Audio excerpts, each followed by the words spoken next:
Hello बच्चों, let's read the question. For a common emitter NPN transistor following is a true relationship between IB and IC in active region. Here 4 graphs are given. We have to select the correct one.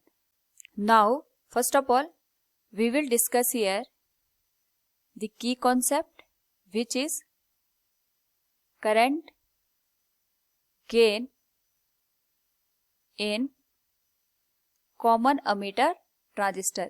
तो transistor अपने आप में 3 terminal device होता है with 3 doping region and 2 PN junction. तो common emitter NPN transistor की अगर हम बात करें, इस पर्टिकुलर केस में जो इनपुट रीजन बनता है it is between base and ammeter, और जो आउटपुट रीजन बनता है that is between ammeter and collector. Now अगर हम यहाँ पे करंट गेन की बात करते हैं for common emitter NPN transistor, it is given as the ratio of output current with respect to input current, और जिसको हम बीटा से यहाँ पे इंडिकेट करते हैं. It is output current and it will become input current.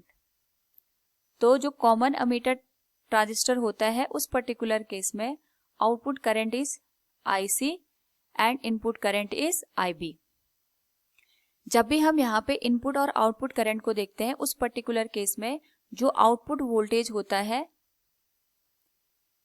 VCE उसको constant रखा जाता है ताकि हम यहाँ पे IC और IB के रिलेशन को अच्छे से अंडरस्टैंड कर पाए.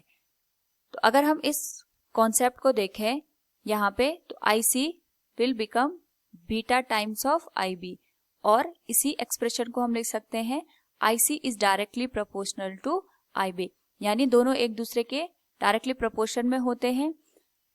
अगर हम इस पर्टिकुलर केस के लिए IC और IB के बीच ग्राफ ड्रॉ करें तो ये एक स्ट्रेट लाइन का ग्राफ बनेगा जिसमें हमने VCE को एक तरीके से कांस्टेंट कंसीडर किया है. यानी जो इस ग्राफ का यहाँ पे स्लोप होगा वो डिपेंड करेगा VCE की वैल्यू पे. अलग अलग VCE की वैल्यू के लिए जो ये स्ट्रेट लाइन आएगी उसका जो स्लोप होगा वो डिफरेंट होगा. So from the given graph हम कह सकते हैं option B will be the correct answer. Hope all you understood it. Thank you and best of luck.